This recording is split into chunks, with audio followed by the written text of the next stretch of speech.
Here I've got Alcatel 5V, and let me show you how to enable test mode on the following device.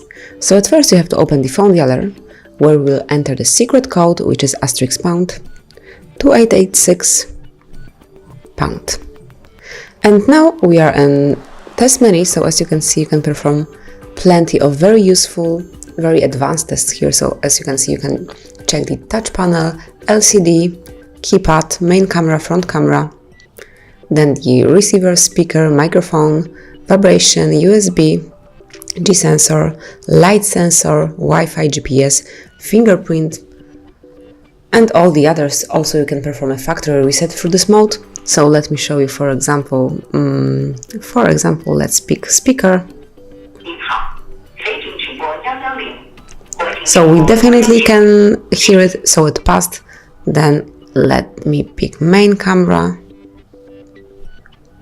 So this is definitely what we can see, it also passed it.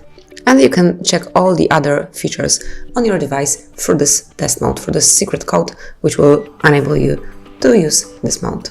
So that's it. This is how you can test your Alcatel 5V. You can use this panel whenever you have any issues with your features, with your tools and applications. Just check it if the phone is to blame or the application. So that's it. Thank you for watching. Please subscribe our channel and leave the thumbs up.